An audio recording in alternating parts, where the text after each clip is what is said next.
3 parce qu'il y a beaucoup de choses à dire. On va parler vraiment des systèmes parlementaires puisqu'on va s'arrêter à la Révolution française, c'est-à-dire qu'on va parler, du capitalisme, de la naissance du capitalisme, depuis le Xe siècle jusqu'à la Révolution française. Et on va montrer que c'est une révolution avant tout une révolution capitaliste. Ensuite, dans la deuxième partie, donc, que je ferai certainement l'année prochaine, peut-être en binôme avec Fabrice, ça sera sur la période qui traite de la Révolution jusqu'à aujourd'hui. Et là, on traitera vraiment des systèmes parlementaires et surtout du système parlementaire français et de la France. La dernière des trois conférences, je suis désolé, je suis un peu enroué. La dernière des trois conférences, je vais traiter des réseaux du capitalisme. Donc ça va parler de l'Institut Tavistock, du groupe Bilderberg, de la Trilatérale, du Club de Rome, de toutes ces merdes qui gouvernent dans l'ombre. Un peu de franc-maçonnerie aussi. Je vais commencer donc, la causerie par une citation de Simone Veil, donc, la philosophe, hein, pas la vieille socialiste. Hein. Croire en l'histoire officielle, c'est croire des criminels sur parole. On va déjà présenter ce qu'est le capitalisme. Le mot capital on le voit apparaître à partir du XIIe siècle. À l'époque, on parle surtout d'une masse d'argent à faire fructifier. Le mot capitaliste, lui, il vient juste après. Donc, on parle de quelqu'un qui détient des richesses, dans un premier temps. Et par la suite, on va parler d'un entrepreneur. Un capitaliste, ça sera un entrepreneur. Donc, quand je parlerai de paysans capitalistes, ça sera des paysans qui lancent une entreprise agricole. Et enfin, le capitalisme en lui-même, le terme capitalisme, il commence à apparaître seulement au XIXe siècle. Donc, c'est dans les écrits des socialistes allemands, comme Engels ou chez Marx aussi. Et là, pour l'expliquer, il y a plusieurs points. C'est déjà la recherche du profit, c'est la dissociation de la propriété du capital et du travail. C'est-à-dire que les moyens de production n'appartiennent plus aux ouvriers. Ce ne sont plus ceux qui fabriquent qui sont les propriétaires des moyens de production. Un autre point qui est important dans le capitalisme, c'est le salariat. C'est-à-dire le travail devient une prestation de service. On vend son temps. On ne vend plus ce qu'on fabrique. On n'est plus dans l'artisanat. Et le dernier point, c'est la régulation par le marché, c'est-à-dire c'est l'offre et la demande qui va réguler le tarif d'un produit. On n'aura plus quelqu'un derrière qui sera là pour définir que tel produit vaut tel prix. Donc selon Marx, le capitalisme est un régime politique, économique et social dont la loi fondamentale est la recherche systématique de la plus-value, grâce à l'exploitation des travailleurs, par les détenteurs des moyens de production en vue de la transformation d'une fraction importante de cette plus-value en capital additionnel, source de nouvelles plus-values. Si le terme apparaît au XIXe siècle, ça ne veut pas dire que ça n'existe pas avant. Ça a été théorisé déjà au XVIIIe, principalement par Adam Smith, donc, qui est un grand théoricien du libéralisme. Mais si on veut parler de capital, on va remonter vraiment beaucoup plus loin. On ne va pas remonter aux premiers échanges, on ne va pas remonter aux premières monnaies non plus, pourtant c'est des étapes importantes, mais on ne va pas parler de tout non plus ce soir. On va se contenter de la période du Moyen-Âge classique, déjà, jusqu'au bas Moyen-Âge, c'est-à-dire de la fin de la féodalité jusqu'à la Renaissance, dans un premier temps. C'est-à-dire dans le XIe, XIIe siècle, c'est là qu'on peut dire que le capital commence à apparaître. C'est une période qui est d'ailleurs tout aussi, si ce n'est plus révolutionnaire que la Révolution en termes politiques. Donc au Moyen-Âge, là je vais revenir sur des bases, il y a beaucoup qui doivent déjà connaître, mais il y a trois états. Il y a la noblesse, le clergé et le tiers-état. La légende, enfin pas la légende, mais ce qu'on nous en dit aujourd'hui, c'est qu'il y a un état qui est au service des deux autres, qui travaille pour les deux autres, qui nourrit les deux autres, qui est complètement asservi par les deux autres. Alors c'est vrai, mais c'est pas vrai en même temps. Dans le sens où, du côté de la noblesse, déjà, la noblesse, c'est une noblesse d'épée avant tout. Donc c'est des militaires, ça ne veut pas dire qu'ils ne travaillent pas. Enfin, au Moyen-Âge, ça changera plus tard. Le clergé, il y a une partie du clergé, des moines qui travaillent beaucoup pour les pauvres, qui cultivent et qui nourrissent une partie des pauvres. Et dans le tiers-état, il y a une partie du tiers-état qui sont des rentiers, qui sont des grosses fortunes, qui ne travaillent pas forcément et qui font travailler les autres pour eux. Donc c'est pas forcément vrai, on ne peut pas se dire simplement, dans les trois états, il y a le tiers-état qui est l'esclave des deux autres. Et les relations entre l'État et le peuple, ou plutôt entre le seigneur et ses gens, parce que là on est quand même assez tôt dans le Moyen-Âge, c'est quand même beaucoup plus complexe que ce qu'on veut nous le présenter. Il y a beaucoup d'historiens aujourd'hui qui remettent tout ça en cause. C'est surtout la propagande des Lumières et les slogans marxistes qui nous montrent le Moyen-Âge comme obscurantiste, parce que c'est pas tout à fait ça non plus. Déjà, la bourgeoisie, elle a une main sur les rênes du pouvoir. Elle a déjà un pouvoir économique, elle a un pouvoir politique, elle a un pouvoir social aussi. Au niveau des impôts, on nous présente souvent les paysans comme étant croulant sur les impôts. Dans la période du Moyen-Âge, c'est faux. C'est faux déjà parce que les impôts sont déjà très faibles. En plus, la perception est très mal faite, puisque ça coûte très cher d'engager des gens pour aller chercher les impôts. C'est très difficile de savoir ce qu'ont récolté les paysans, qu'est-ce qu'ils possèdent. Ça coûte bien plus cher même d'embaucher des gens que les impôts eux-mêmes. Donc c'est plutôt très mal fait. Il va falloir attendre un peu plus tard, il va falloir attendre la monarchie absolue pour que ça commence à être fait avec un peu plus de rigueur. Puis c'est surtout la République après qui va vraiment ponctionner, qui va le faire ça d'une façon beaucoup plus forte et déterminée. C'est pas sous la monarchie que les gens croulent sous les impôts. Ou du moins que sous la République. Le monde ouvrier à l'époque, c'est plutôt les artisans, il n'y a pas encore d'ouvriers vraiment, proprement dit. Il y a quelques ouvriers agricoles, mais on va parler plutôt d'artisanat. Ils sont très très bien protégés par ce qu'on appelle les corporations. Donc je explique après ce que c'est, je ne vais pas y venir maintenant, mais ils sont beaucoup mieux protégés d'ailleurs que ce que sont les ouvriers aujourd'hui par les syndicats. Et dans les campagnes, il y a déjà beaucoup de paysans qui possèdent leurs propres terres. Et tout le monde n'est pas assujetti aux impôts du seigneur. Et surtout, la position des paysans, elle est même bien moins précaire que celle des paysans d'aujourd'hui. C'est pas pour rien si aujourd'hui on voit des paysans qui se suicident tous les mois. À l'époque, on n'a pas ça. Enfin, je vais venir sur la condition paysanne après. Je vais déjà parler des corporations. Corporation, ça vient de corporari, ça veut dire se former en corps. Ce sont des gens qui font partie d'un même métier qui se rassemblent. Et une corporation, c'est à la fois une société, c'est aussi une association et c'est un syndicat. C'est ces trois choses-là à la fois. Ils ne sont pas liés au pouvoir par le droit, mais ils sont liés au pouvoir par un contrat. On passe à un contrat avec le seigneur, avec les seigneurs, et ensuite c'est la corporation qui va gérer la loi dans le corps de métier. C'est la corporation qui va développer le métier, qui va s'occuper des collèges pour que les gens apprennent le métier. Ça va surtout servir de passer des commandes groupées. C'est l'ancêtre de la manufacture aussi, dans le sens où quelqu'un qui veut 1000 bottes pour ses soldats, il ne va pas aller s'adresser au cordonnier du coin, il va directement s'adresser à la corporation. Et puis surtout, elle lie les membres entre eux. C'est-à-dire qu'il y a des fonds sociaux. Tout le monde paye à la corporation et ça permet aux autres de pouvoir profiter des fonds sociaux pour ouvrir son atelier ou s'il y a eu un problème, s'il y a eu un incendie, on va essayer de réparer. De la famille aussi, non ? Pardon ? Subvenir aux besoins de la famille en cas de problème. Ouais, aussi, c'est une assurance pour la famille, on s'occupe de la veuve, effectivement. Et c'est surtout aussi, parce qu'il n'y a pas que des manuels dans les corporations, il y a aussi des gens qui pensent. Et c'est surtout des groupes de pensée qui ont une forte influence sur les seigneurs. Donc il y a une corporation d'ailleurs où le groupe de pensée est célèbre et qu'on a encore aujourd'hui, même si maintenant elle n'a plus rien à voir avec ce qu'elle était à l'époque, c'est la corporation des maçons. C'est les francs-maçons, c'est un groupe de pensée de maçons à la base, d'une corporation maçonnique. Et, elles ont beaucoup de poids sur le pouvoir, et elles ont vraiment plus de poids même que les syndicats aujourd'hui. Donc le seigneur ne peut pas faire n'importe quoi avec les ouvriers. La deuxième chose, c'est les communes et les cités-États. Avec le réveil économique du XIIe siècle, avec la croissance des villes, les bourgeois prennent de plus en plus d'influence, surtout dans les villes d'ailleurs. Il y a une lutte qui se fait entre les seigneurs, et entre les seigneurs et les bourgeois. Et ça, c'est à l'origine du mouvement de ce qu'on va appeler du mouvement des communes libres. Une commune libre, c'est une ville qui acquiert elle-même le droit de ban. Donc le droit de ban, c'est le droit sur les sujets. C'est-à-dire que la commune elle-même devient le seigneur. C'est elle qui s'occupe des gens qui habitent dans la ville.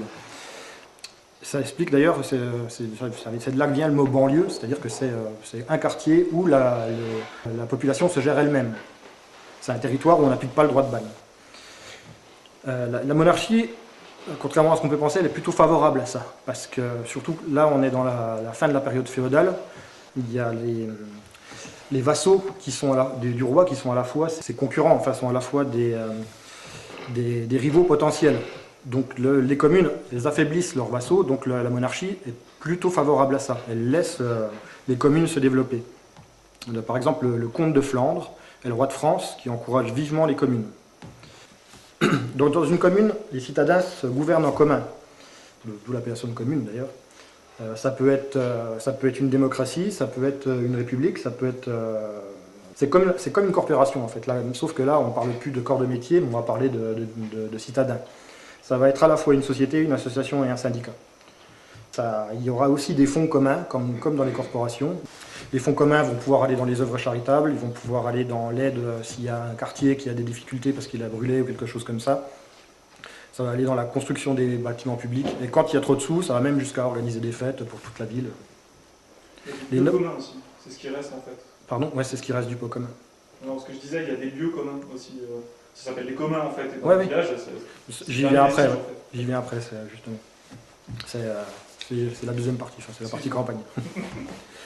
Les nobles gardent quand même de l'affluence quand ils ont perdu le droit de ban, mais ils n'ont pas de pouvoir décisionnaire. Ils ont le même pouvoir qu'un autre citoyen.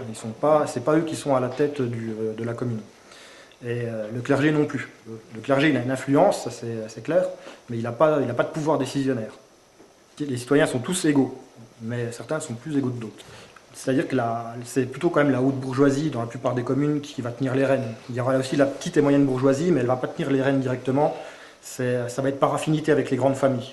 Il n'y aura pas vraiment un système démocratique. Ou alors plutôt ce sera un système d'une démocratie représentative, comme on a aujourd'hui. Et c'est par le soutien en fait, à ces familles qu'elles vont avoir leur droit de vote. Puis tout en bas, il y a la plèbe.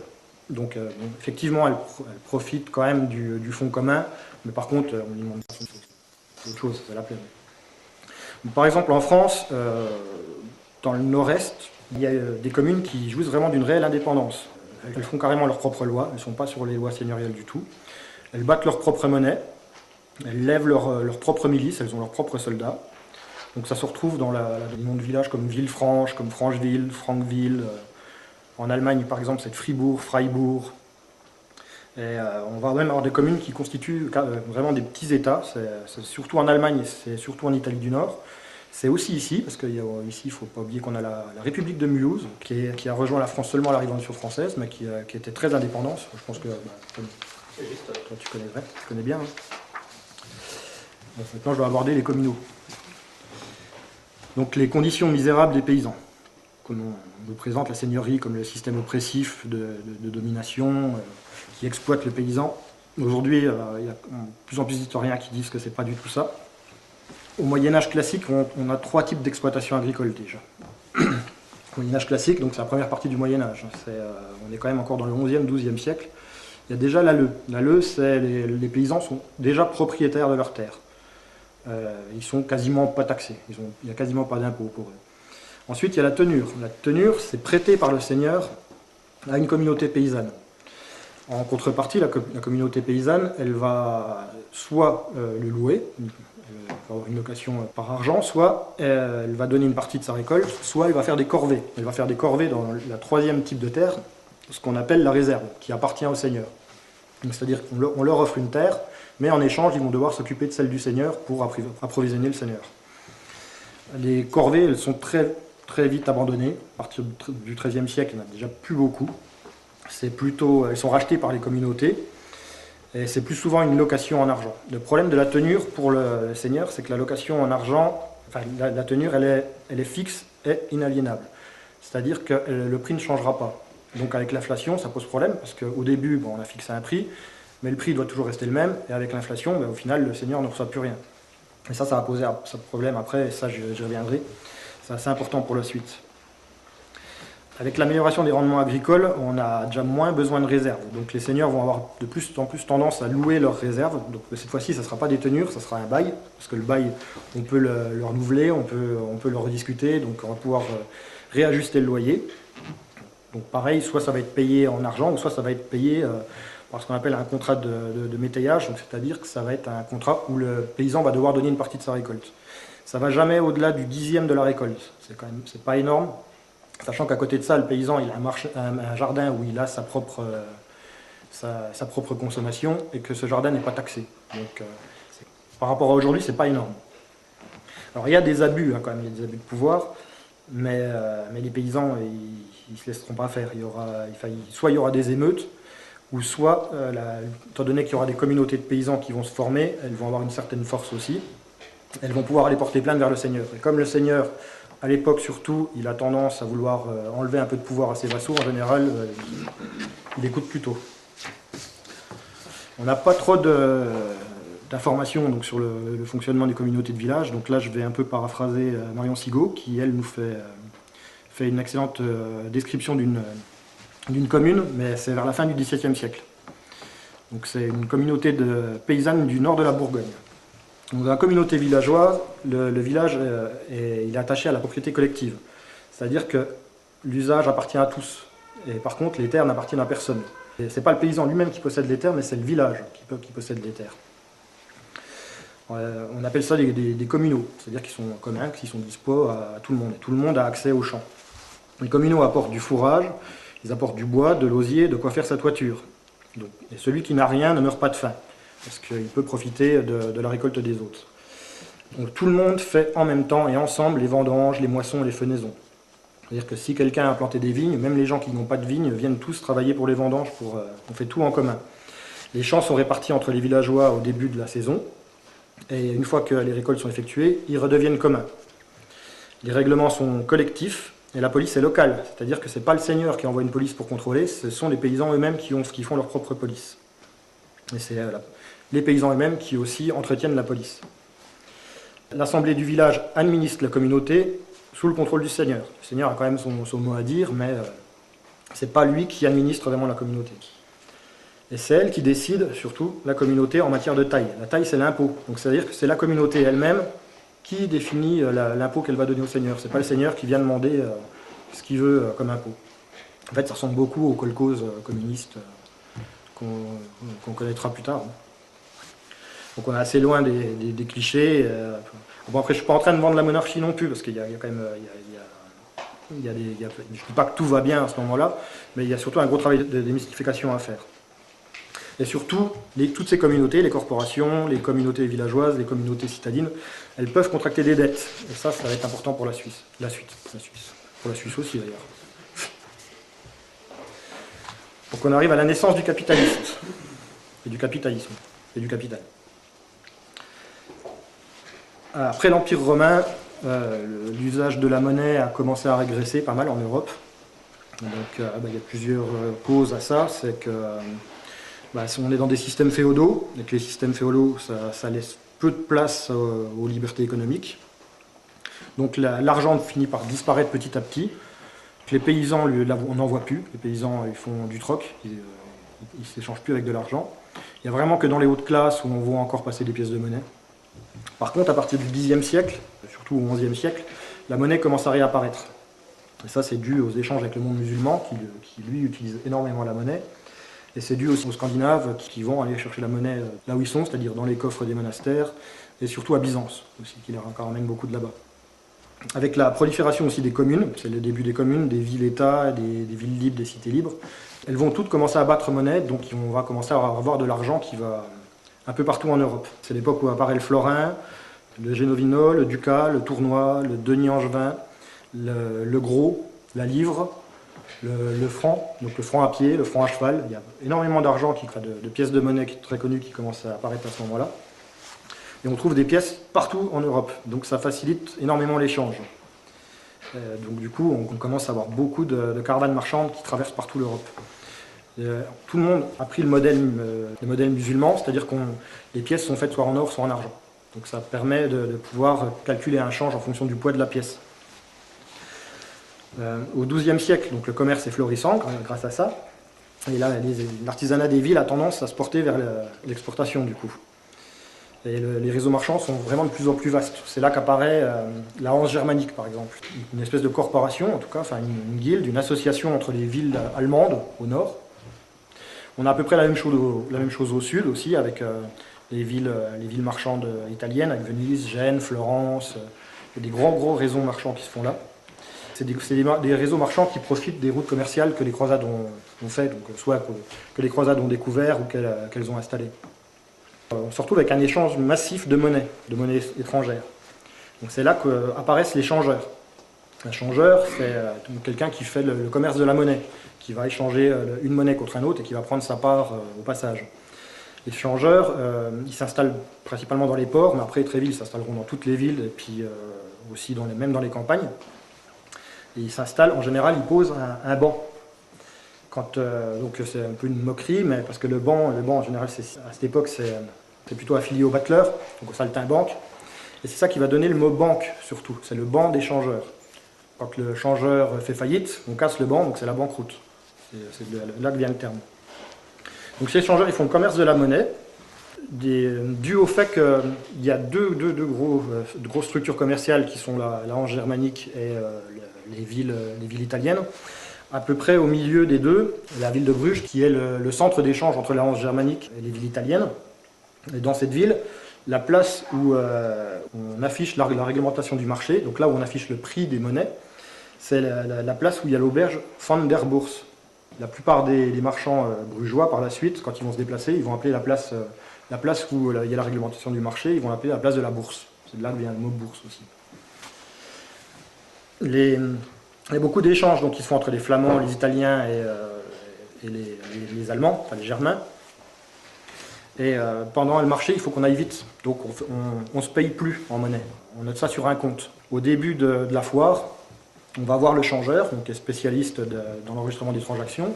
On ouvre un compte chez lui, et c'est lui qui va noter toutes les transactions. Et on se règle ensuite seulement le solde du compte à la fin de la foire. On va ouvrir un compte au banc. Donc c'est un compte en banque. C'est le début du compte en banque, par exemple.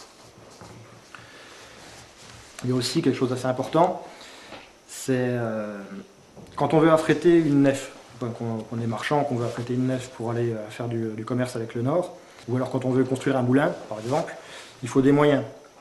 Et c'est à partir de ce moment que va arriver l'investissement extérieur. C'est-à-dire des gens qui ne sont pas du tout des marins ou pas du tout des meuniers, qui vont apporter des capitaux en achetant des parts. Et ensuite, le bénéfice il va être redistribué entre tous les investisseurs. Donc c'est le début des actions et surtout des sociétés anonymes. Les premières, c'est en France, c'est avec les moulins. Quand on voulait construire un moulin, on ouvrait un marché, les gens pouvaient participer, pouvaient capitaliser, et on séparait la valeur du moulin en 24 carats, parce qu'à l'époque on compte en duodécimal, on ne compte pas en décimal, on compte de 12 par 12. Donc c'est ce qui reste aujourd'hui, par exemple avec l'heure, avec la douzaine 2, c'est le système de calcul de l'époque. Ça ne veut pas dire qu'on sépare en 24 forcément, parce que quelqu'un peut acheter un huitième de carat s'il veut, ou 4 carats, enfin chacun achète ce qu'il veut, mais c'est le système départ. Donc c'est vraiment le début des actions. C'est pas un fait isolé, parce que c'est une pratique qu'on voit partout. On investit dans tout, dans la construction du bateau, mais aussi dans chaque voyage du bateau, on investit dans des bâtiments, on peut investir dans des guerres, on investit vraiment dans tout, et c'est un capitalisme vraiment populaire à l'époque. On est loin des classes sociales, parce qu'on trouve de tout dans les gens qui investissent. Des sociétés rassemblent vraiment des grands nombres de capitaux. J'ai un exemple d'une nef qui part de Gênes en 1425 pour l'Angleterre. Et c'est grâce aux capitaux de 180 investisseurs. Donc parmi les capitalistes, on trouve donc des hommes d'affaires, bien sûr. On trouve aussi des artisans, des boutiquiers, des tisserands, des cordiers, des veuves. Donc on est loin de l'économie sclérosée par une poignée de nantis. C'est vraiment tout le monde participe. Le problème, c'est qu'avec ce genre de principe, l'économie, elle est liée en un seul bloc. Donc, par exemple, ça va faire l'effet domino qu'on connaît aujourd'hui avec nos banques. En 1345, le roi d'Angleterre, il fait un défaut de paiement à 2 sociétés florentines. Donc elles font faillite, et par effet domino, elles en entraînent 9 autres avec elles. Et les 9 autres, par effet domino, elles entraînent des centaines d'artisans. C'est une des premières crises économiques qui n'a pour source que l'argent. Ce n'est pas une crise qui est due à une mauvaise récolte ou à une mauvaise production. C'est vraiment le début des crises économiques monétaires seulement. On trouve aussi des contrats d'assurance déjà. Il y a certains changeurs qui commencent à proposer ce service, notamment pour pallier aux faillites. Mais il n'y a pas encore de compagnie d'assurance, mais il y a certains changeurs qui proposent ça. On peut tout assurer. On peut assurer son bateau, on peut assurer ses capitaux d'une faillite, on peut assurer un convoi marchand, on peut assurer une date de livraison. On peut faire des assurances vie, donc on ne s'assure pas soi-même à cette époque, on assure plutôt l'esclave.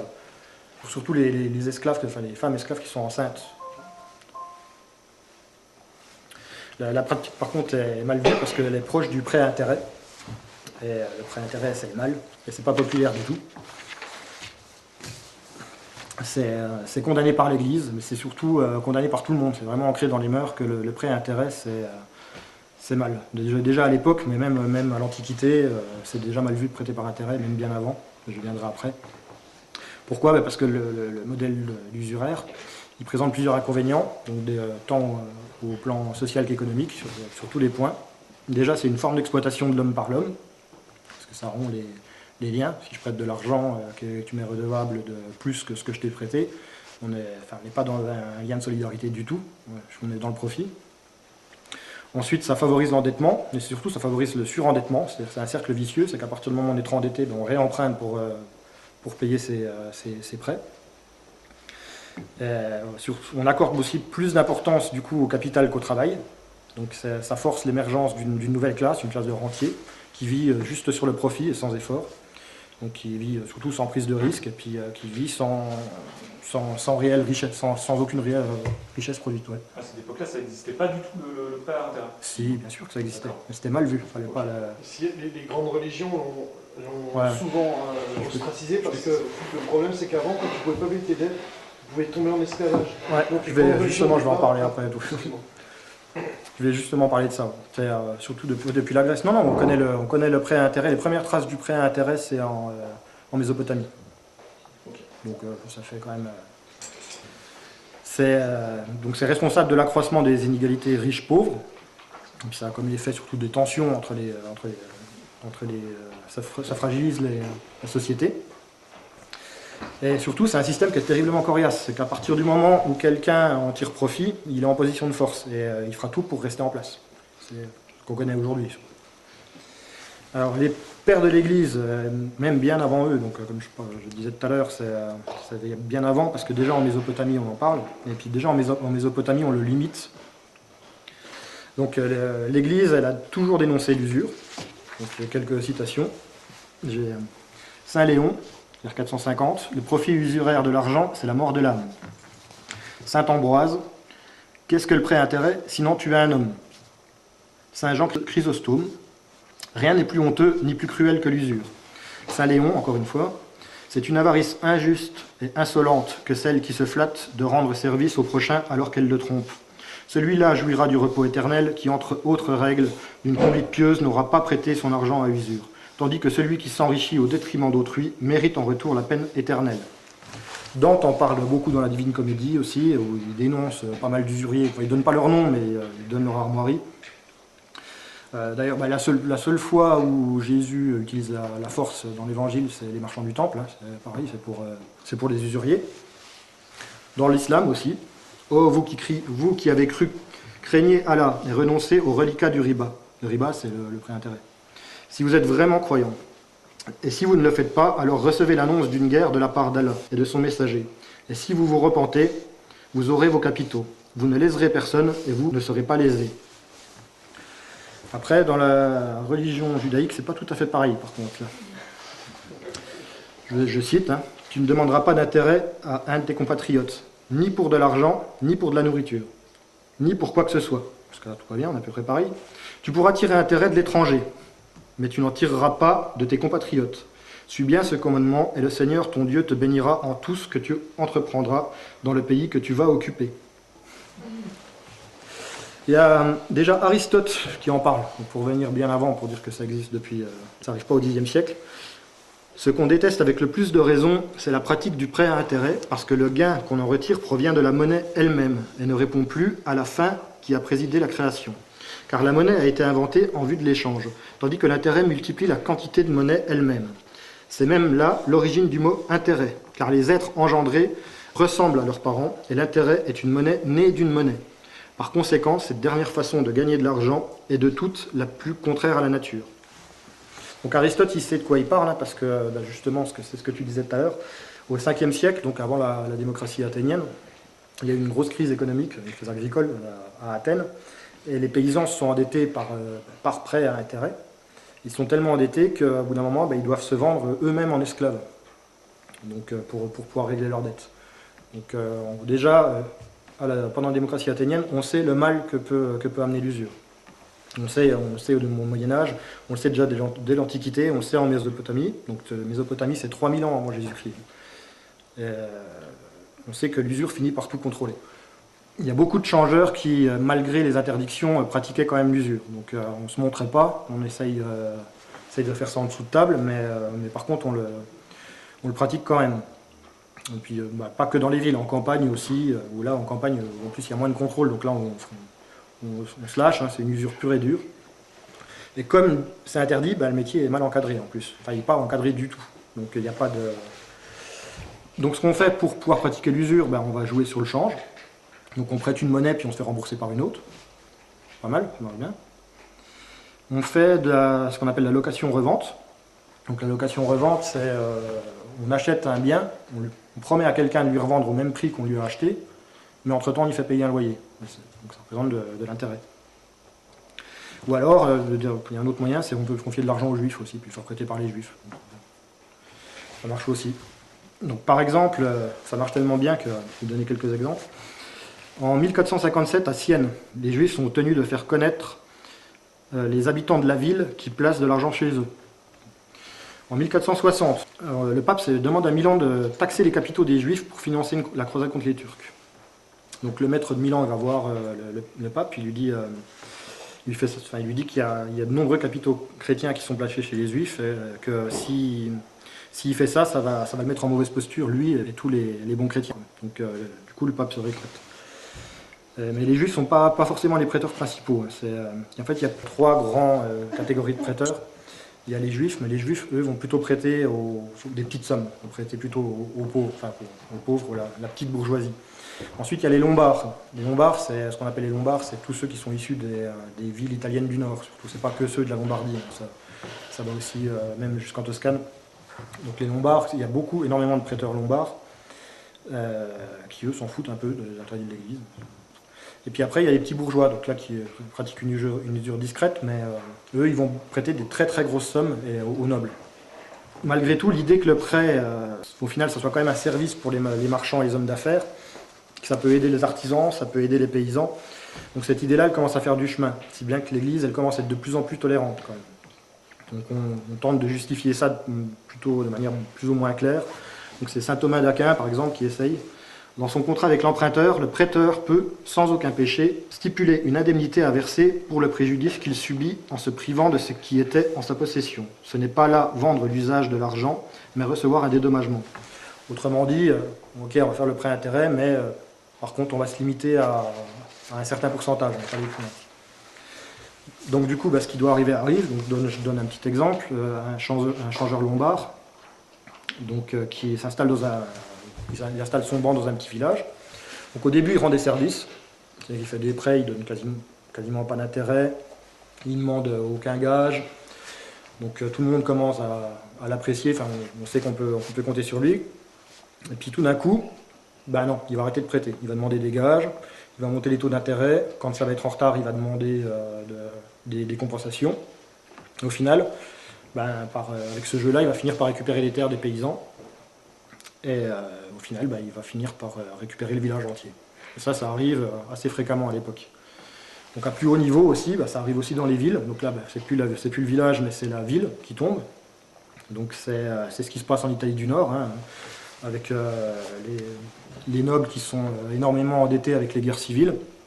Ils sont peu à peu finalement écartés des institutions communales, et ceux qui vont les remplacer, ça va être les créanciers, donc ça va être les prêteurs. C'est le cas par exemple des Médicis, les plus connus. Une famille de prêteurs qui a pris la ville de Florence, qui a pris le contrôle de la ville de Florence. Donc ça arrive partout, dans toutes les grandes villes d'Europe. Toutes les grandes villes ont leur grande famille de prêteurs qui accumulent des fortunes et qui au final arrivent quasiment au pouvoir. Donc, par exemple sur Paris, avec un monsieur qui s'appelle Étienne Marcel, qui est prévôt des marchands de Paris, au XIVe siècle, au milieu du XIVe siècle. Le roi change de grand argentier, il embauche un nouveau qui veut faire des économies et qui du coup ne veut plus passer par les marchands de draps, il veut aller chercher les draps directement dans le sud. Ça déplaît fortement à Étienne Marcel, puisque lui il a investi énormément dans les draps. Donc il demande au roi de revenir sur l'ancien système, le roi refuse, résultat le lendemain tout le peuple est dans la rue. Donc quand je dis tout le peuple, il y a les drapiers, il y a les marchands, mais il y a aussi les bouchers, qui n'ont absolument rien à voir avec les draps, mais hop, dans la rue. Pourquoi ? Parce que Étienne Marcel, il participe beaucoup à la coopération des bouchers. Donc quand il appelle les bouchers sortent. Donc c'est pour montrer l'influence déjà que peuvent avoir les créanciers à l'époque. En 1358, toujours la même, Étienne Marcel toujours. Et il cherche à déstabiliser les campagnes cette fois-ci. Donc c'est les fameuses jacqueries paysannes. Tout le monde a au moins entendu le nom. Alors les jacqueries paysannes, c'est dirigé par des capitaines de la milice bourgeoise. Il y a un peu de paysans dans le tas, mais en gros, ça a l'odeur du paysan, ça a la couleur, mais c'est pas du tout des paysans. Les jacqueries paysannes, c'est en grande partie la bourgeoisie parisienne qui veut faire jouer ses droits sur le pouvoir à Paris. Si bien qu'en 1358, Étienne Marcel devient vraiment le maître de Paris. Il fait régner la terreur dans Paris, c'est lui qui gère tout. Donc bien sûr, les autres bourgeois sont assez contents, puisque quand c'est un financier qui dirige, bah, c'est bon pour les financiers. Mais vu qu'ils craignent pour leur vie, c'est les bourgeois eux-mêmes qui finissent par l'assassiner, même s'ils en sont contents. Et c'est ça qui va donner la couleur pour la suite de toutes les grandes insurrections qui vont venir. C'est-à-dire qu'elles sont rarement le fait du peuple, elles sont souvent le fait de citoyens qui sont bien en place, qui ont vraiment de l'argent et qui ont surtout assez de pouvoir et qui ont surtout des réseaux suffisants pour provoquer ces grandes émeutes. Parce que quand les émeutes sont faites d'elles-mêmes par le peuple, en général, elles se font mater très rapidement. Et le prêt à intérêt va s'intensifier, vu que l'Église commence à l'autoriser de plus en plus. Et ça ne va pas s'arranger du tout, ça, avec l'arrivée des banques de dépôt, donc, surtout de la lettre de change. C'est la lettre de change, c'est-à-dire que vous déposez de l'argent dans une banque, en échange, on vous donne une lettre de change qui représente la somme. Et vous pouvez aller ensuite remplacer cette lettre par votre or. Ça marche tellement bien que cette lettre, on commence à faire du commerce avec. C'est-à-dire qu'on ne va plus chercher l'or, on commerce directement avec les lettres de change. Ce qui fait que comme les gens ne viennent plus chercher leur or, bah, les prêteurs vont pouvoir commencer à prêter plus que ce qu'ils possèdent, puisqu'ils ne vont plus prêter en or, ils vont prêter en lettres de change. Et ça va amener beaucoup de crises économiques. Et puis toutes les crises qu'on a aujourd'hui sont en partie dues à ça. Donc on va faire une petite conclusion pour le Moyen-Âge, là on va passer à la Renaissance. Donc comme on a vu, déjà à la fin du Moyen-Âge, le capitalisme est déjà, toutes les grandes lignes du capitalisme sont déjà là. C'est pas quelque chose qui arrive vraiment avec la révolution industrielle. Tout est déjà en place. Et surtout, c'est les premières tensions qu'on a entre bourgeois et la noblesse, et les bourgeois et le peuple aussi. C'est-à-dire qu'on va avoir donc le tiers-état, le vrai tiers-état, donc le peuple, vraiment le peuple de travailleurs, la noblesse et le clergé qui seront les défenseurs plutôt d'une société de biens communs. Et on va avoir une classe à part, donc la classe bourgeoise, qui elle sera pour l'installation d'une société de profit. Et ça c'est très important pour la Révolution française. Ensuite arrive encore une date clé pour le capitalisme. Donc là on arrive à la Renaissance, puisqu'on arrive à 1492, donc c'est la date que les historiens considèrent comme étant le passage du Moyen-Âge à la Renaissance. C'est la découverte de l'Amérique par Christophe Colomb, ou plutôt la redécouverte, parce que on sait maintenant que les Scandinaves ont déjà installé des colonies plus tôt, mais qu'ils sont repartis. Donc c'est un événement fondateur d'une nouvelle révolution qui va être une révolution scientifique et capitaliste à la fois. Parce que les deux sont liés.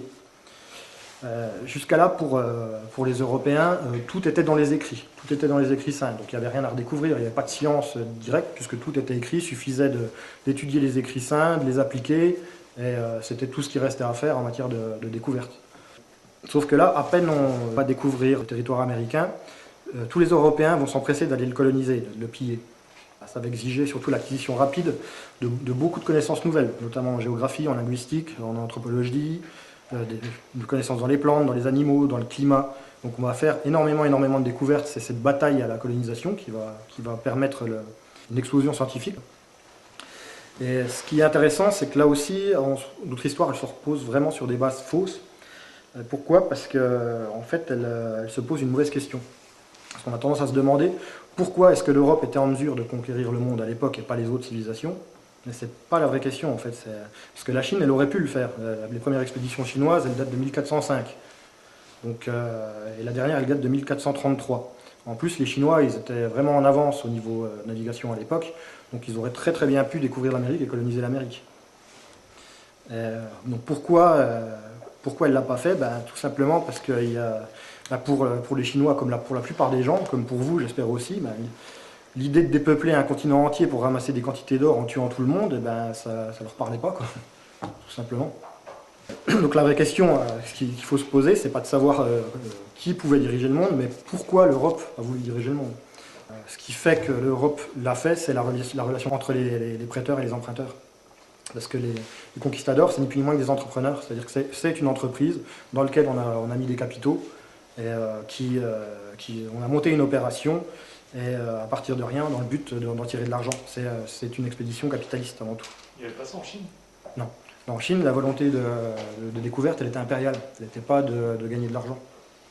Elle était éventuellement de découvrir des autres populations et de faire des échanges avec, mais pas d'arriver, de tuer tout le monde. Vous n'avez pas le système de prêteurs et de... C'est particulier la Chine, c'est très particulier, notamment ils ont fait l'inverse que de nous. Ils ont commencé par une monnaie fiduciaire, une monnaie qui n'a aucune valeur, mais qui est juste une monnaie de confiance. C'est pas tout à fait le même système. Ils s'en sont venus alors bien après, ils en sont venus alors quand ils ont commencé à vraiment avoir des échanges avec les Européens. C'est assez particulier. Si tu veux voir l'histoire chinoise, économiquement c'est très différent de nous. C'est normal d'ailleurs, ils sont au bout du monde, c'est pas du tout la même civilisation. Ils sont rentrés très tard dans le capitalisme. Et quand ils sont rentrés dans le capitalisme, d'ailleurs,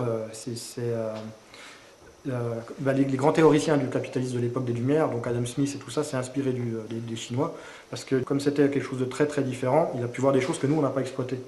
Et ce qu'il a pu voir notamment, c'est que chez les Chinois, le producteur est directement en contact avec l'acheteur. Ce qui n'est pas trop le cas en Europe, puisqu'il y a toujours le marchand qui fait intermédiaire. Et ça va beaucoup inspirer Adam Smith dans ses théories du libéralisme. D'accord. Du coup, j'en étais où? Sur le Ouais, donc là où je voulais en venir, c'est que les découvertes occidentales, c'est pas une volonté impériale comme en Chine, c'est avant tout une initiative privée. C'est pas une initiative des rois ou c'est des initiatives d'entreprises. D'ailleurs, pour parler des conquistadors, on sait que tous, quand ils sont partis pour le Mexique, ils étaient tous endettés. Ils sont tous partis parce qu'ils n'avaient pas d'argent et parce qu'il fallait qu'ils remboursent leurs dettes. Donc c'était une aventure pour aller récupérer cet argent. Et il y a Cortés, quand il parle à l'empereur aztèque, c'est les Aztèques, je ne sais plus c'est quelle population. Voilà, quand il parle à l'empereur lui dit « Mais pourquoi vous êtes tous autant obsédés par l'argent ?» Et Cortés lui répond « Mes compatriotes et moi avons une maladie de cœur et seul l'or peut nous soigner. » Ça veut dire ce que ça veut dire, c'est qu'ils sont tous endettés. La découverte de l'Amérique, ça permet aux investisseurs, aux banquiers, aux négociants, une nouvelle opportunité, c'est que là, c'est des rendements énormes. Le rapport entre l'investissement de départ et ce que ça rapporte est énorme. D'où le fait que ça a autant de succès pour les Européens. Surtout que l'Europe est accoutumée au crédit, donc on peut balancer des sommes considérables dans l'affrètement des navires, puisque de toute façon on prête avec des lettres de change, enfin, ça fait exploser l'économie pendant un temps, hein, parce qu'on va les payer après. Et du coup, c'est ce qui permet aussi d'envoyer beaucoup de monde en Amérique. Alors c'est intéressant parce qu'on ne sait pas vraiment à quoi ressemblent on ne sait pas du tout d'ailleurs à quoi ressemblent les créanciers de Cortés. Donc c'est ceux qui attendent tranquillement leurs 7% tous les ans de bénéfices, quoi. Et ce qui est intéressant, c'est que c'est cette relation-là qui va devenir la base même de notre système économique et politique moderne. C'est la relation entre les investisseurs et les entrepreneurs. C'est ce qu'on a aujourd'hui, quoi. Et on n'est qu'à la fin de la Renaissance, on n'est même pas encore à la Révolution française. Et c'est le début de la grande spirale, donc les investissements pour des conquêtes, investissements, conquêtes, découvertes scientifiques qui sont liées au capitalisme.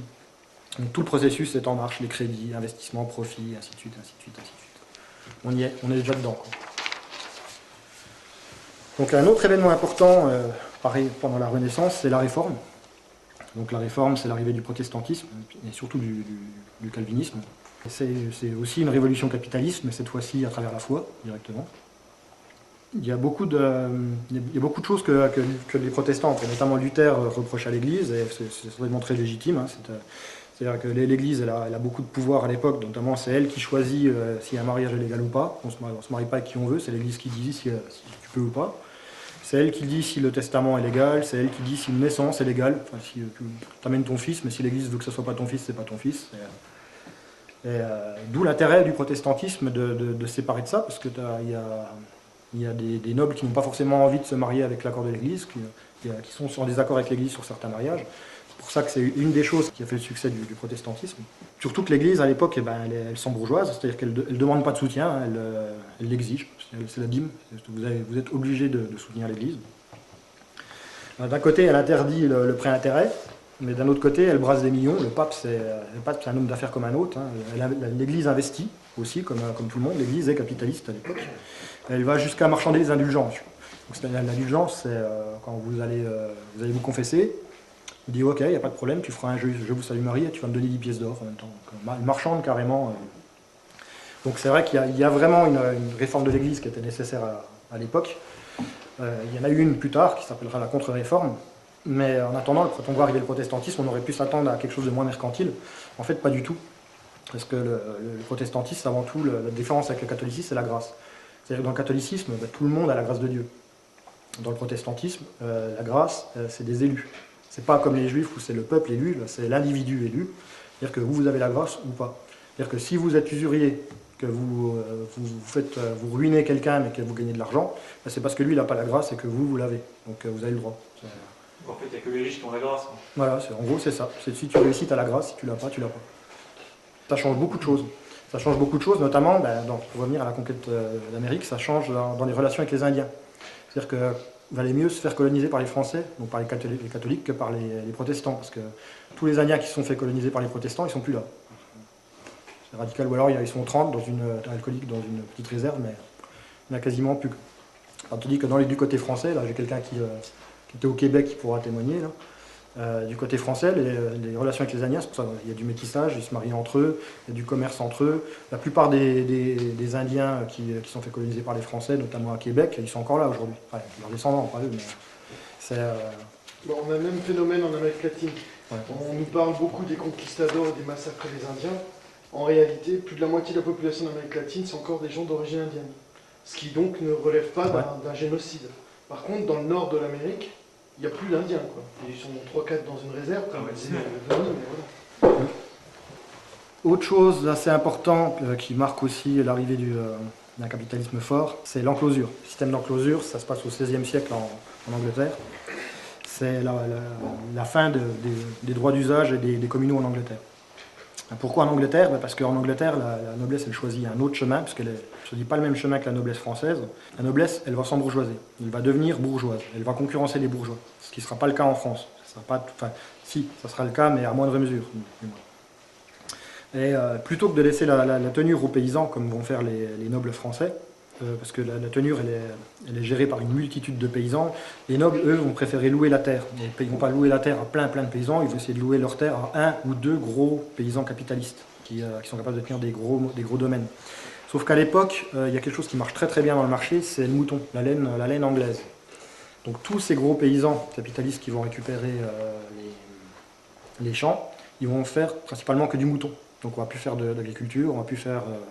Et ça, justement, au bout d'un moment, ça pose problème. Comme les seigneurs, eux, ce qu'ils veulent aujourd'hui, avec le système de tenure, donc le système de tenure, c'est le loyer est fixe, ou alors avec le système de gestion des communaux, c'est les communautés qui définissent le loyer. Donc on va préférer forcément louer ces domaines avec des bails, des baux. Puisque là, on peut modifier le loyer quand on veut en fonction de l'inflation. On peut aussi mettre le loyer sous l'offre et la demande. Donc à la fin d'un bail, on va pouvoir demander à plusieurs paysans combien ils sont prêts à mettre. Donc ça se marchande. Et comme les seigneurs anglais vont marcher sur le système de loyer, ils vont avoir tout intérêt à augmenter leur domaine. Ce qui n'est pas le cas des seigneurs catholiques, puisque c'est toujours la communauté qui décide combien elle donne. Et comment on va augmenter son domaine ? Par la force, l'expropriation tout simplement. On va virer les paysans, ça va faire des massacres de paysans. Donc soit on va les chasser, c'est un peu plus difficile. Ce qu'on va faire plutôt, c'est qu'on va remplacer la tenure par un bail locatif. Et comme le bail locatif il est sujet à l'offre et la demande, le petit paysan il ne pourra pas louer un gros domaine. Lui ce qu'il veut c'est une ferme avec un petit bout de terrain. Donc du coup ça sera que des gros capitalistes qui vont pouvoir louer les terrains. Et quand les paysans ne veulent pas, qui veulent garder leurs communaux, ce qu'on va faire c'est qu'on va mettre plein de moutons dans les communaux, qui vont brouter l'herbe, qui vont saccager les champs. Et puis au bout d'un moment, on va mettre des clôtures pour pas que les moutons aillent saccager les champs des paysans, soi-disant. Mais du coup, c'est simplement, on leur interdit l'accès aux communaux. Donc au final, comme ils n'ont plus accès, ils ne peuvent pas nourrir leurs bêtes, donc ils sont obligés de tourner les d'eux-mêmes. Ça terminera en révolte, bien sûr. Donc, à partir en 1707, il y aura une grande révolte dans les Midlands. Donc je vais citer Thomas More. « Vos moutons, que vous dites d'un naturel doux et tempérament docile, dévorent pourtant des hommes. » Ce système de ne faire plus finalement que de l'élevage de moutons, ça va nécessiter de faire rentrer du grain d'ailleurs. Et pour faire entrer du grain d'ailleurs, eh ben, ça va nécessiter de libéraliser le commerce, notamment surtout de l'agriculture. Vu qu'on exporte la laine, il va falloir qu'on trouve des gens pour nous envoyer du grain. Et ça va conduire donc à la révolution libérale anglaise. Donc c'est à la fin du XVIIe, et surtout ça va propager des idées libérales dans toute l'Europe, donc à travers les levelers anglais déjà, ce qu'on appelle les nivelers, c'est-à-dire ceux qui veulent que les nobles et les bourgeois soient au même niveau. Puis surtout, en France, ça va être la philosophie des Lumières, c'est le libéralisme. 50. Ouais. Je vais passer l'épisode de John Law. C'est important, mais bon, c'est pas essentiel. Ce qu'il faut juste en retenir, c'est le début de la création des billets de banque en France. Ça va être un échec. La France va être ruinée avec ce système de monnaie papier. Ça va amener la possibilité à des gens de pouvoir attaquer les monnaies. C'est ce que fait aussi encore aujourd'hui Soros, c'est ce qu'il a fait avec la dette grecque, c'est ce qu'il a fait surtout avec la livre sterling un peu plus tôt. Donc c'est un épisode qui est important à retenir, je ne vais pas plus loin dessus. Et surtout, à cette même période, donc là on est sous la Régence, hein, c'est entre Louis XIV et Louis XV, c'est là qu'on va commencer vraiment à passer d'une noblesse d'épée à une noblesse de robe. Donc les nobles ne vont plus à la guerre. Et ça c'est important du point de vue du peuple aussi, c'est important pour la Révolution.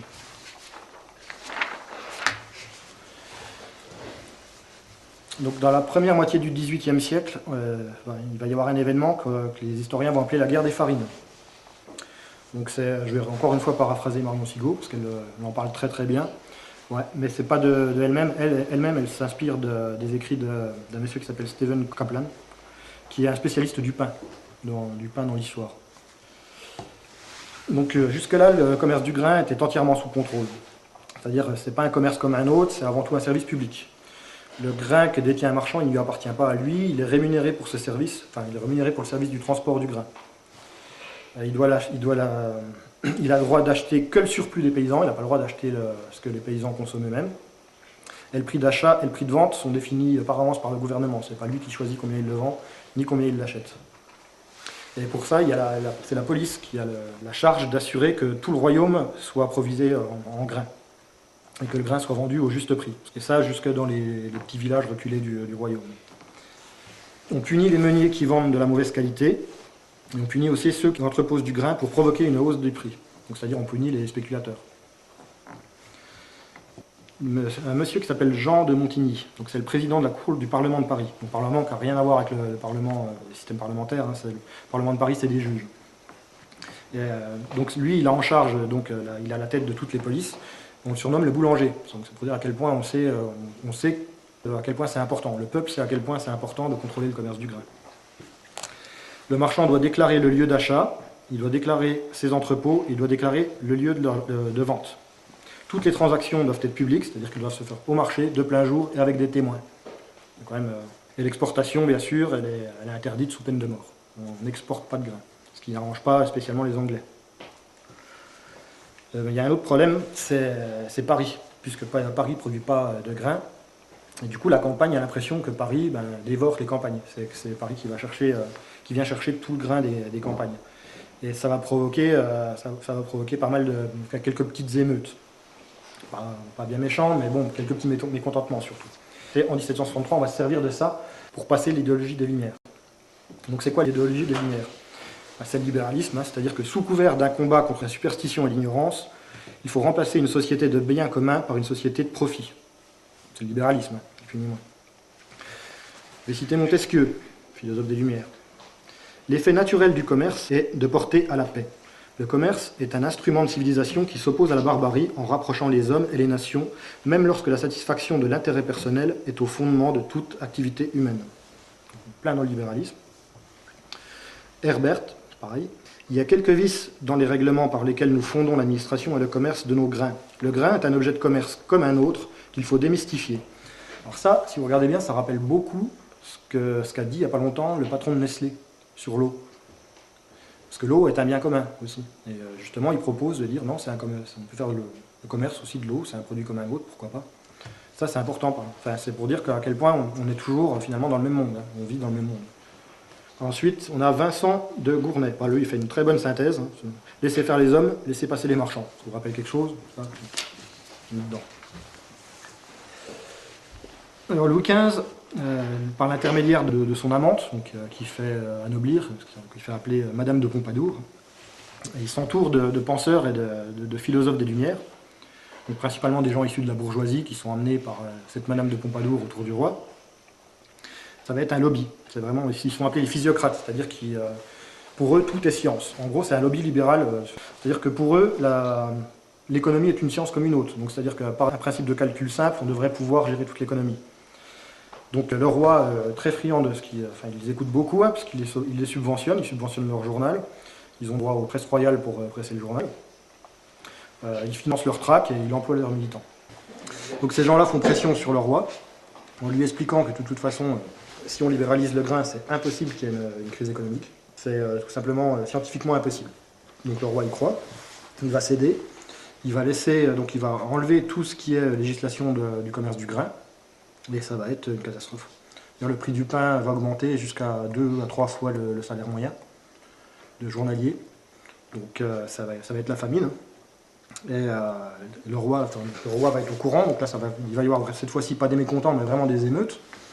Sauf que, étant donné qu'autour de lui, on lui dit que non, c'est pas possible, c'est scientifiquement pas possible que le grain, qu'il y ait une crise économique, donc si c'est pas possible, c'est qu'il n'y en a pas, le peuple ment. Donc le roi va y croire, hein, il va mettre un bon bout de temps avant de s'en rendre compte, un bon bout de temps, c'est une dizaine d'années quand même. Finalement, il va revenir en arrière, donc mais il ne va pas revenir totalement sur les anciennes règles, il va laisser une bonne part de libéralisme. Par contre, ça va signer déjà la fin de la monarchie. Dans le regard du peuple, maintenant, le roi a fait profit sur le grain, donc c'est-à-dire le roi est devenu un marchand, c'est pas son rôle. Hein, le roi, il y a vraiment une rupture par rapport au principe qui exige du roi de veiller à la sécurité de ses sujets. Puis on ajoute à ça une affaire de pédophilie au-dessus, le peuple est déjà prêt à se passer de la monarchie. Donc on arrive à la Révolution. Un écrivain qui s'appelle Michelet, que tout le monde connaît. Tous les livres d'histoire que vous avez pu avoir à l'école, c'est tiré des écrits de Michelet. Enfin, c'est Fernand Nathan, mais qui prend du Michelet. Dans toutes les villes, il y a une rue Michelet. Très grand historien propagandiste. Mythomane. Pour lui, les idées d'intérêt étaient étrangères au mouvement de 1789. Oui, la Révolution fut désintéressée, et c'est là son côté sublime. C'est beau, hein? C'est faux. Déjà, avec la privatisation des terres, comme on l'a vu avec le système d'enclosure, même si ça se faisait moins en France, ça se faisait quand même aussi. Et il y avait de plus en plus de grandes exploitations. Comme il y avait de plus en plus de grandes exploitations, on avait de moins en moins de paysans libres, c'était plutôt des ouvriers agricoles. On avait de plus en plus d'ouvriers agricoles. Et comme en même temps, on a des capitalistes qui cherchent la rentabilité, et que la rentabilité, ça appelle le progrès, qu'il y a eu beaucoup de progrès scientifiques, donc moins besoin de main-d'œuvre. Tous ces ouvriers agricoles, ils sont allés en ville, c'est le début de l'exode rural. Et du coup, on se retrouve en ville avec de plus en plus de main-d'œuvre. Et cette main-d'œuvre, elle est bienvenue pour les bourgeois qui veulent investir dans des grosses manufactures. Et donc déjà, la veille de la Révolution, on a par exemple à Montpellier, une manufacture qui fait déjà 3000 ouvriers. Enfin, on parle déjà d'usine, sans problème. Hein. Dans le Nord, il y en a une qui fait 5000 ouvriers. Il y a une manufacture de tissus à Mulhouse. Il y a une manufacture d'armes à Saint-Beauvais. À Saint-Étienne, pardon. À Beauvais, il y a une manufacture de tapisserie. À Busson, il y a une manufacture de tapis. À Reuilly, une manufacture de glace, de cristaux et de verre. Il y a la bonnetterie de Troyes, la draperie de Abbeville, la papeterie d'Angoulême. Donc là, on voit vraiment qu'à cette époque-là, émerge une nouvelle classe qui existait déjà avant, mais qui était beaucoup moins importante, c'est le prolétariat. On est déjà en plein dans le capitalisme, puisque je l'ai dit tout à l'heure, une des bases du capitalisme, c'est le salariat. C'est la vente du travail comme prestation de service. Et surtout en 1789, il y a toujours cette volonté de la bourgeoisie d'avoir une main sur le levier de commande. Sauf que depuis, maintenant, il y a plusieurs choses qui ont changé. Déjà, le peuple n'a plus confiance au roi, donc suite à l'épisode de 15. Ensuite, maintenant c'est la bourgeoisie qui nourrit le peuple, c'est plus la paysannerie, puisque c'est eux qui leur donnent un salaire dans les grandes entreprises. Et puis c'est déjà pas mal. Donc je vais citer un monsieur qui s'appelle Antoine-Pierre-Joseph-Marie Barnave. Déjà, donc ce monsieur c'est le porte-parole, c'est l'avocat et le porte-parole de la famille Perrier, une grosse famille d'industriels et des gens très très fortunés, une grande famille française. Une nouvelle distribution de la richesse entraîne une nouvelle distribution du pouvoir. Donc ça c'est déjà le cas forcément depuis longtemps, hein, depuis des décennies, mais c'était déjà le cas même avant avec les prêteurs italiens. Sauf que là, en France, la bourgeoisie, elle attend juste le moment propice pour s'imposer définitivement. Et c'est là que le moment propice, il est là. L'occasion qui va leur être fournie, c'est la situation financière de la France en 1789. Donc déjà en France, en 1789, le ministre des Finances, c'est Necker. C'est un monsieur qui s'appelle Necker. C'est un banquier suisse, un bourgeois. Puisque depuis Louis XV, dans le gouvernement, on intègre déjà des bourgeois. Donc ça, la femme de ce Necker qui l'a fait rentrer dans le gouvernement, puisqu'elle avait un salon littéraire et un salon de philosophie dans Paris. Donc le genre de lumière, de bonne pensée, qui ont déjà depuis Louis XV l'influence sur le pouvoir. C'est le trésorier, c'est à lui qu'on va demander, par exemple, des emprunts pour la Révolution américaine, parce qu'on a besoin de fonds pour aider les troupes de Lafayette en Amérique, à cette époque-là. Sauf qu'il est trésorier, mais en même temps, il est banquier. Donc, il n'est pas con, il s'emprunte à lui-même.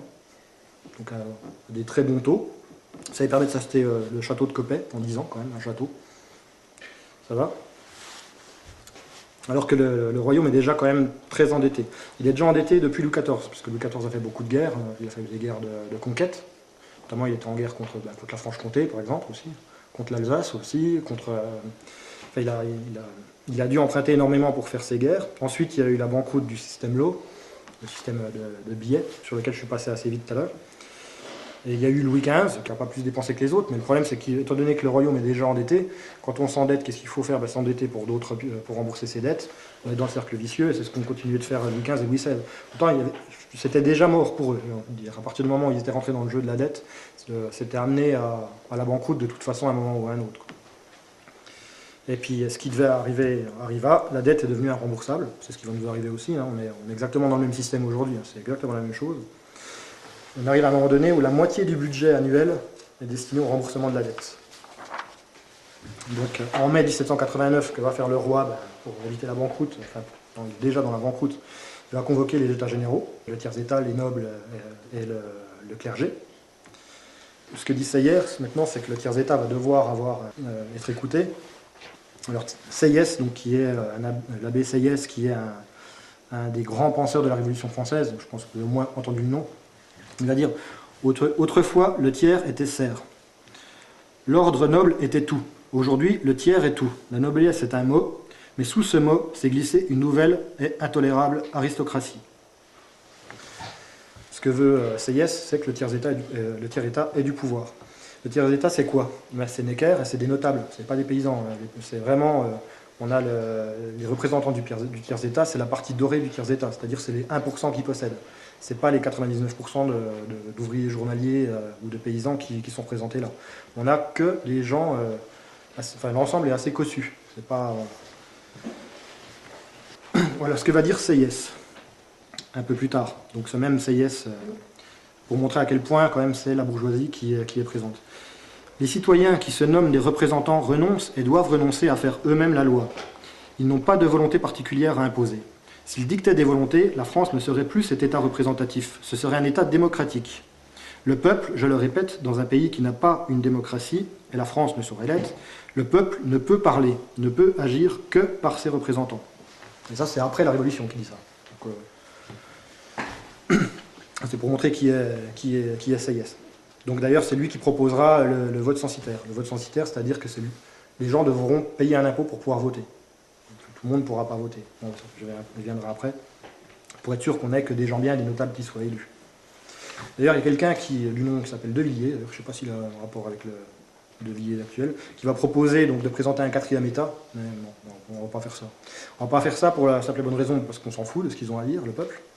Et puis la deuxième chose, c'est parce qu'on va pouvoir en profiter du peuple. Puisque comme il est dans le tiers-État avec nous, on va pouvoir se servir de toute la puissance que représentent les journaliers, la puissance de bras. Mais les journaliers, ce qu'ils veulent, les journaliers, c'est pas avoir une main au pouvoir. Ce qu'ils veulent, c'est du pain. Ils s'en foutent. Et c'est pas pour rien d'ailleurs que le 14 juillet, le pain est remonté aux 3/4 du salaire. Le journalier.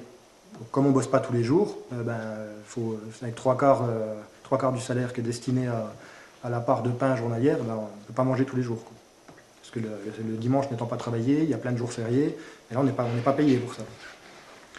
Donc quelques jours plus tôt, d'ailleurs juste avant le rassemblement des États généraux, il y a eu une émeute à Paris, où le peuple réclame le que le prix du pain baisse, réclament l'ancien juste prix, l'ancienne législation. Et on envoie l'armée, c'est 200 morts, c'est quand même pas une petite émeute. Donc là, on voit qu'on a une masse qui est disponible pour servir de chair à canon. Donc ça serait dommage de s'en séparer. C'est pour ça que la bourgeoisie veut absolument que le peuple reste dans le tiers-état avec elle. Du coup, essayer de faire qu'un, soi-disant. Donc début juillet, tout va plutôt bien donc pour les bourgeois, hein, puisque le roi a accepté l'Assemblée générale. L'Assemblée générale, c'est le tiers-état, donc le tiers-état doré. Une partie des nobles, donc les nobles libéraux, ceux qui sont pour changer de système aussi, et une partie du clergé aussi, qui est pour changer de système, qui se rassemblent, donc c'est le fameux serment du jeu de paume. On va faire une constitution.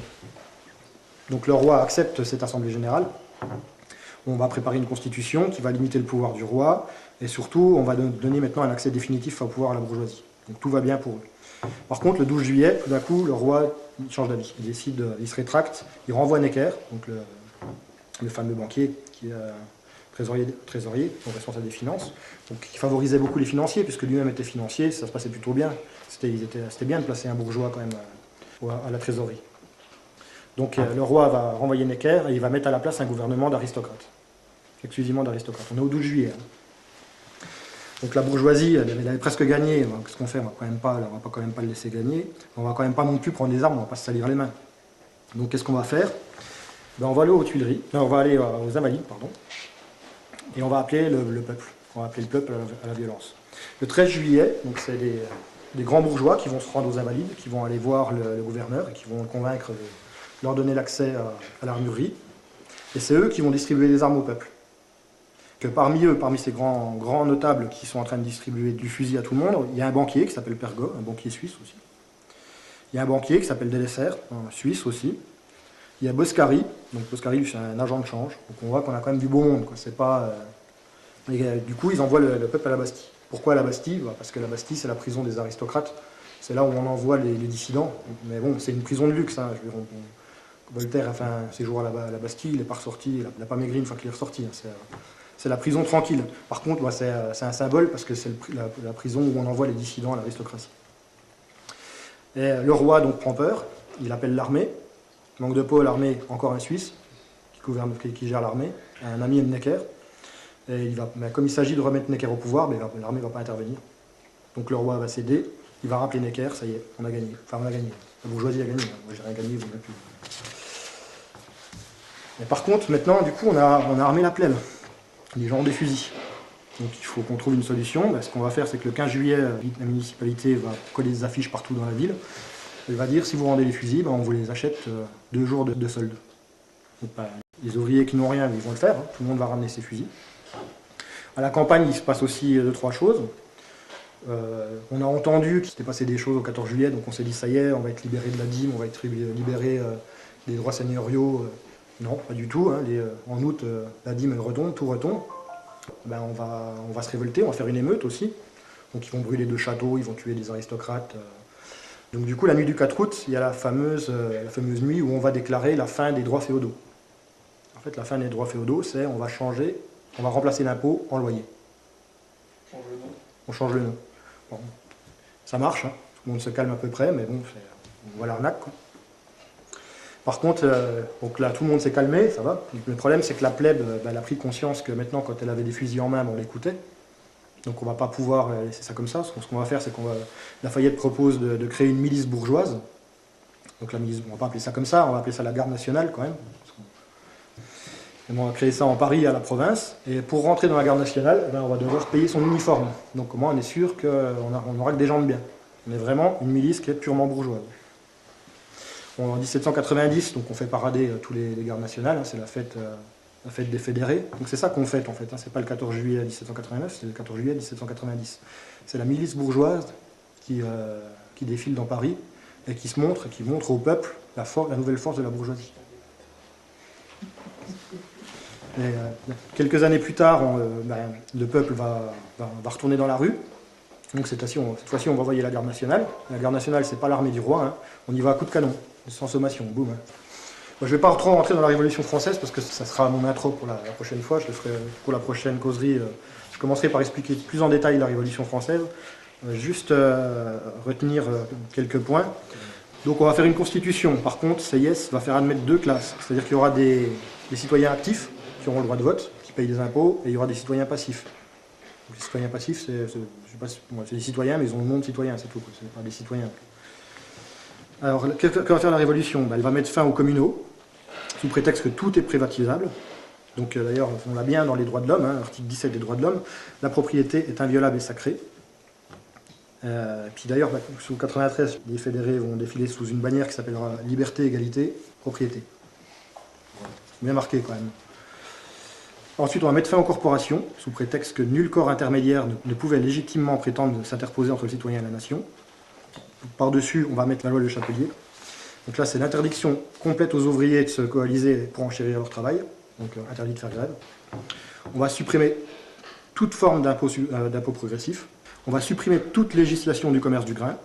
On va supprimer toute législation du commerce tout court, c'est encore plus simple. C'est-à-dire que maintenant, tout ce que l'État doit et peut faire au niveau économique, c'est ne pas intervenir. Donc la Révolution française, c'est avant tout l'avènement du libéralisme et de la bourgeoisie. C'est la logique de l'enrichissement personnel sans limite. C'est le remplacement d'une société de bien commun par une société de profit. C'est la liberté d'entreprendre, mais c'est tout sauf l'égalité d'entreprendre, par contre. Et je vais finir par 2 citations de Voltaire, donc le symbole des Lumières, c'est le promoteur de l'idéologie libérale anglaise. Donc il dit « Je suis devenu laboureur, vigneron et berger. Cela vaut 100 fois mieux que d'être à Paris homme de lettres. » Donc si on connaît Voltaire, ça ne veut pas dire qu'il a mis des gants, qu'il allait travailler la terre. Il dit simplement que maintenant c'est bien parce qu'on peut investir dans l'agriculture. La deuxième chose, c'est la vision qu'a Voltaire d'une structure qui doit gouverner. Et ça va être aussi la vision surtout de tous les constituants qui vont faire la Constitution française. Un pays bien organisé est celui où le petit nombre fait travailler le grand nombre, est nourri par lui et le gouverne. Voilà. Donc en gros, on ne remplace pas une monarchie par une démocratie, mais on le remplace par une oligarchie. Merci.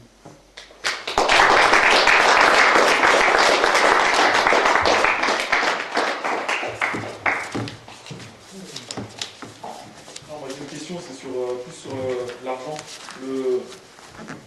Qu'est-ce qui peut différencier? Parce que si maintenant je prête du fric, il faut au moins que je récupère donc, le capital plus... comment ça s'appelle? L'intérêt? Non, tu sais, quand le niveau de vie monte, L'inflation. Ouais. Ça, c'est un prêt, on va dire, à taux zéro. C'est un prêt à taux zéro, ça. Parce que pour un prêt, dans l'idée, on se faisait beaucoup de prêts sans intérêt aussi, surtout au Moyen-Âge, surtout entre familles. Ce qu'on appelle une famille au Moyen-Âge, c'est super étendu. C'est pas le papa, maman et puis le fils. Ça concerne des centaines de personnes. On se faisait beaucoup de prêts en famille. Et c'était bien vu en plus d'un point de vue spirituel de faire des prêts et de rien demander en contrepartie et de recevoir que l'argent qu'on a donné et surtout de ne pas demander d'intérêt s'il y a du retard, pas d'intérêt mais de pénalité s'il y a du retard, et puis voir si la personne est vraiment dans la panade, annuler sa dette. Et ça c'était très bien vu et ça, tu marquais des points, quoi. Et c'est encore vrai, mais ça, je l'ai fait ce week-end. De quoi? De mettre de l'inflation sur... sans considérer l'inflation? Non, mais il me la rendra quand il faut. On verra. Le but du prêt, enfin le prêt sans intérêt, ce que l'Église appelle le prêt sans intérêt, ce qu'on appelle le prêt sans intérêt, c'est que personne n'est lésé dans l'histoire. Donc il faut pas... La différence en fait entre prêt et intérêt et usure, c'est la même chose exactement. Alors à la base, non. D'accord. Enfin à la base, si. Pardon. À la base, si. L'usure, c'est le prêt à intérêt. Par la suite, on a différencié les deux mots, c'est pour justifier le prêt à intérêt. C'est-à-dire que quand c'est 10%, ça va, c'est du prêt à intérêt, quand c'est 20%, ça vient de l'usure. Mais en fait, techniquement, sinon, non, c'est la même chose. Sauf que ça met un peu plus de temps quand c'est juste l'intérêt. Voilà. Après, il y a des prêts à intérêt avec intérêt très très faible, l'intérêt représente les frais de fonctionnement. C'est le cas des banques islamiques, par exemple. Et là, il n'y a pas d'intérêt, il y a juste la rémunération du travail. Ouais. C'est une rémunération de travail, c'est pas de l'intérêt du coup. C'est pas du capitalisme. Et vous remarquez qu'il y a quelque chose que Denis a parlé de la guerre nationale. Vous remarquez qu'il y a des symboles forts quand même, parce qu'en ce moment, on sent une tension sociale de plus en plus extrême. Et qu'est-ce que propose le gouvernement? De remettre une garde nationale. Le problème, c'est de savoir est-ce qu'elle sera pour tout le monde, ou on reviendra sur un modèle comme ça. Je rappelle qu'en 1871, ça a été aussi pour un problème de garde nationale que ça s'est mal passé et qu'il y a eu la commune. Donc on retrouve des symboles aujourd'hui qui sont vraiment de la Oui, même mais époque. de toute façon tout est déjà installé depuis bien avant la Révolution. Tout ça. Comme dirait Cousin, dans le premier échange, il y a un Wall Street. Alors, il faut voir au tout départ du capitalisme, comme on n'est pas du tout dans la lutte des classes, on n'est pas dans du Marx finalement, parce que c'est très populaire comme capitalisme.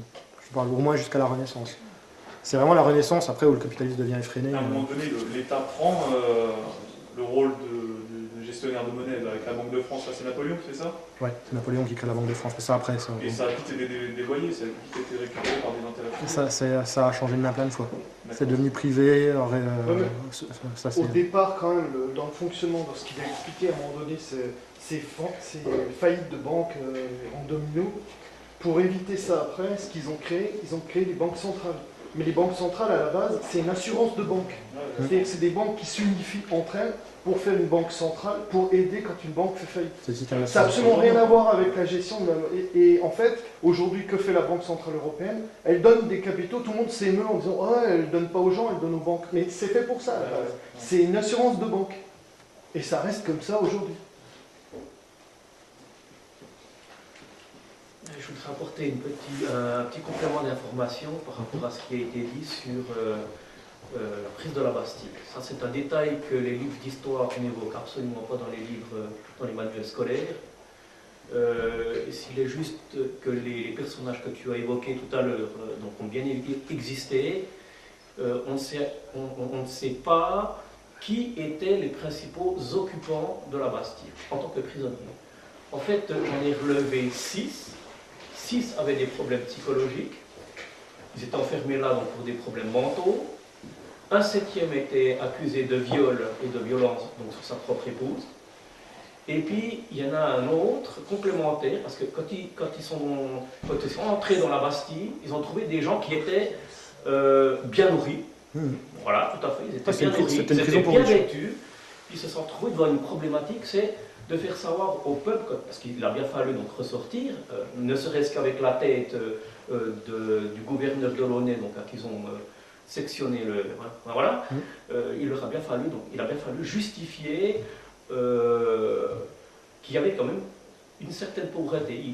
Alors ils ont inventé un 8e personnage, soi-disant quelqu'un qu'ils auraient trouvé dans un cachot, non alimenté, mais ils n'ont jamais pu le prouver.